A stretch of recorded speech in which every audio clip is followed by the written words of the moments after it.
YouTube channel code play.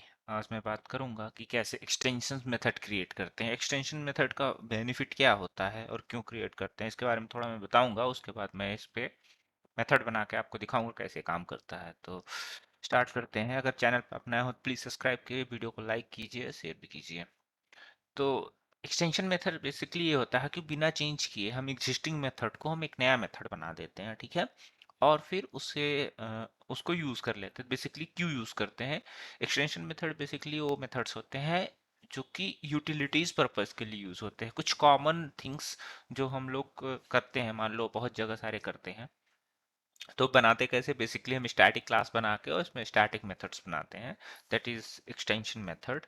अगर इसमें थोड़ी सी डिस्क्रिप्शन आपको समझनी है तो बेसिकली एक्सटेंशन मेथड का बेसिकली डिस्क्रिप्शन ये होता है कि ये एक नया फीचर है सी शार्प 3.0 में ऐड किया गया है, which allow you to add new method into class without editing the source code of the class.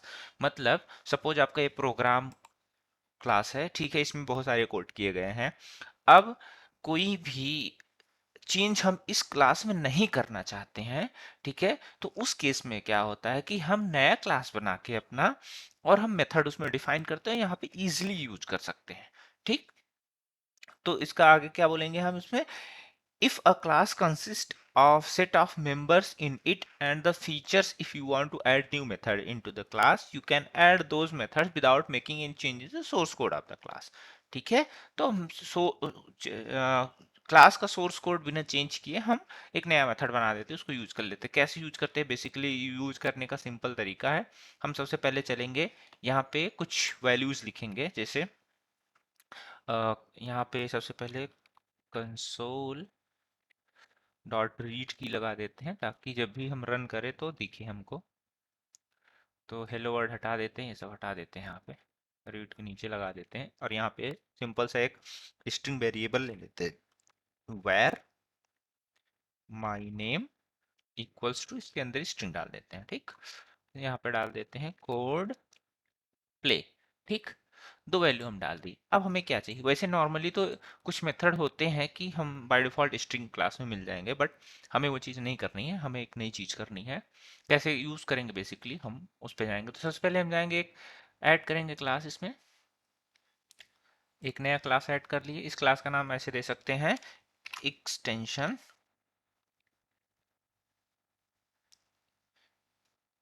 Extension string, ठीक। इस क्लास का नाम दे दिए एक्सटेंशन स्ट्रिंग, ठीक। हमने ऐड कर दिया, इसको पब्लिक बना देते हैं एंड स्टैटिक बना देते हैं, ठीक है। क्यों बनाते हैं स्टैटिक? क्योंकि स्टैटिक क्लास का ऑब्जेक्ट बनाना नहीं पड़ता है, डायरेक्ट यूज कर सकते हैं इसको, इसलिए स्टैटिक बना देते हैं। अब इसके अंदर हम क्या करेंगे? एक अपनी फंक्शनैलिटी ऐड करने के लिए हम अपना नया मेथड बना देंगे। तो यहाँ लिखेंगे पब्लिक स्टैटिक स्ट्रिंग और यहाँ पे हम एक ऐड कर लिए, किसमें दे रहा है? टू कैमल केस, ठीक है। कैमल केस भी यूज कर सकते हैं हम, और नॉर्मली अपर केस भी, बहुत सारे यहाँ मेथड्स बना देते हैं कॉपी करके, ठीक है। तीन मेथड बना देते हैं, टू कैमल केस और यहाँ पे रिटर्न कर देते हैं स्ट्रिंग, रिटर्न वैल्यू, ठीक है। एंड नाउ सेम थिंग हम तीनों मेथड में कर देते हैं, ठीक है। अब इसको बोल देते हैं to upper case, to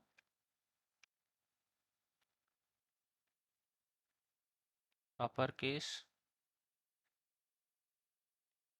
to lower case, ठीक है। तीन चीज लगा देते हैं यहाँ पे।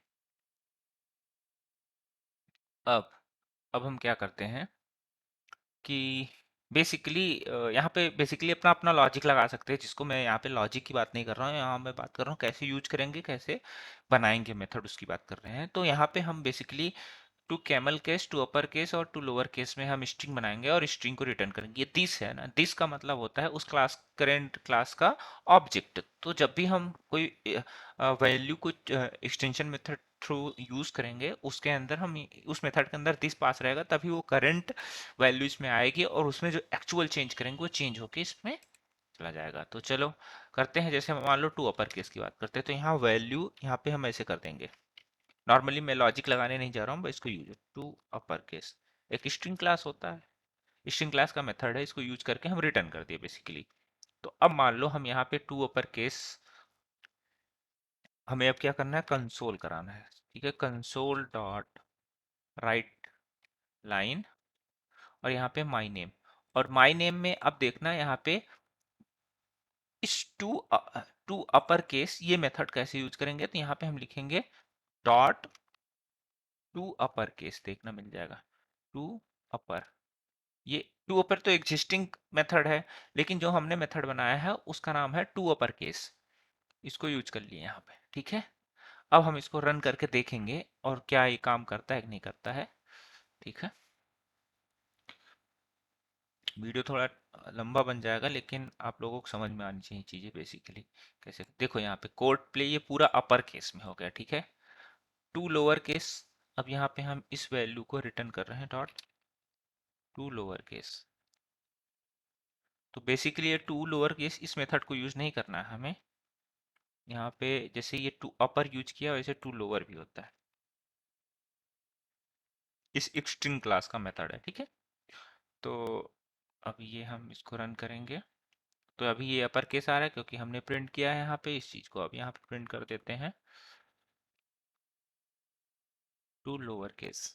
ठीक, और दोनों प्रिंट करते हैं, तो देखो लोअर केस और अपर केस दोनों में आ गया। ठीक है, अब कैमल केस की बात करते हैं। कैमल केस में हमें लॉजिक लिखना पड़ेगा। बेसिकली लॉजिक कैसे लिखना पड़ेगा, यहाँ पे हमें ये करना पड़ेगा वेयर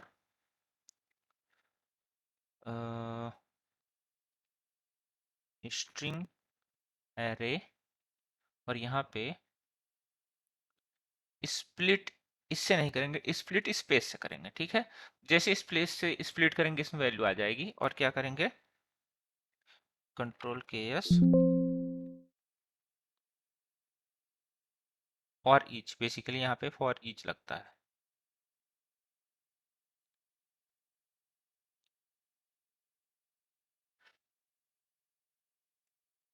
वन सेकेंड,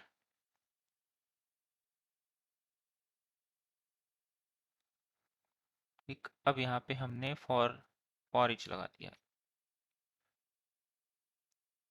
और इसमें डाल दिया मैंने स्ट्रिंग को, इसमें डाल दिया। ठीक है, और इसमें आइटम आ जाएगा, तो बेसिकली जितना भी जैसे स्पेस मान लो कोड प्ले है तो कोड स्पेस दो तो वैल्यू इसके अंदर आ जाएगी। अब उन दो वैल्यू के ऊपर फॉर ईच चला दिया हमने।